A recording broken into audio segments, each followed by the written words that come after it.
our Lieutenant Governor. And I say, again, wonderful, snappy, two-paragraph introduction, Lieutenant Governor Flanagan, but I'm noticing an omission.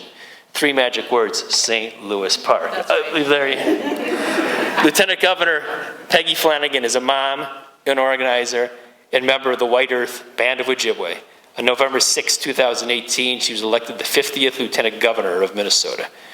And I will say, formerly a state representative for St. Louis Park.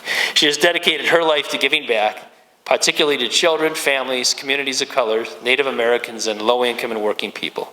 As a former state representative and community organizer, she brings her experiences of building coalitions and advocating children and families to the Lieutenant Governor's office. Lieutenant Governor Flanagan.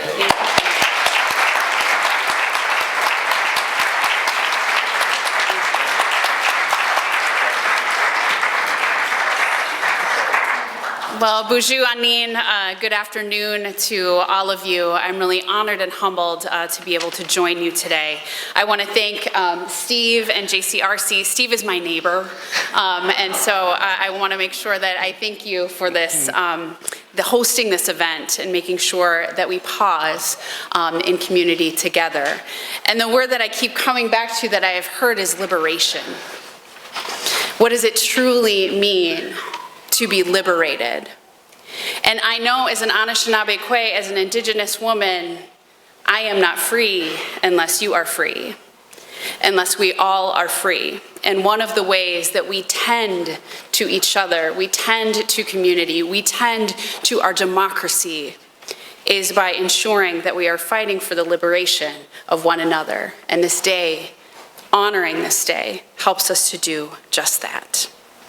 As we come together in recognition of Holocaust Remembrance Day, we do so acknowledging that history is still with us today. The Holocaust is not simply some chapter in a book.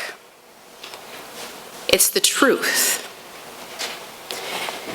It lives with the grandparents and great-grandparents, with friends and with neighbors, and with people who carry the memory and the stories of those who have walked on. We will not forget them, nor will we forget what happened. There's a lot of talk on this day about never again. Never let this happen again. But if the past few years have taught us anything, it's that we have a lot of work to do to ensure that it truly is never again. Let us remember that the Holocaust did not begin with camps. It began with dangerous rhetoric that went unchallenged. That is our task, our collective task in this moment. As Steve said, the most important part of my resume is that I grew up in this community of St. Louis Park, the community that raised me. And I'm really fortunate to have grown up in a community with a strong and significant Jewish population. It's part of my identity was growing up in this community. And Jewish members of my own family who remind me, right, of that collective liberation. And also grew up sitting in my auntie's living room, listening to stories directly from Gisela Konopka about the Holocaust.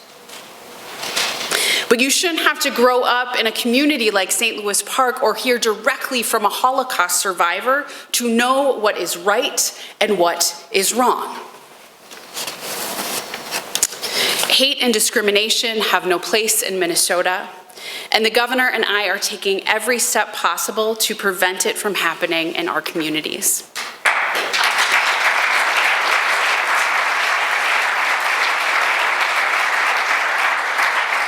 We believe that budgets are moral documents. They show what you value. And this past week, we released our budget, and it includes funding to better collect data on instances of hate and discrimination so that we can understand it and so that we can prevent it. This work requires us to reach across lines of difference to ensure that we are taking actionable steps to unite our state and the people of Minnesota. It requires standing up against anti-Semitism whenever and wherever it occurs. And it requires standing with the Jewish community in times of joy and celebration, as well as sorrow and remembrance. It is my honor to have stood with you. It is my honor to continue to stand with you. And thank you for holding the memory and immense grief, and you holding that grief and working for justice and still towards a better future for all people in Minnesota. I know that we are best when we recognize our full history. As an Indigenous woman, that is not lost on me. And we move forward together as one community, as one Minnesota. Gitchi Miigwech, thank you so much for allowing me to be here with you today.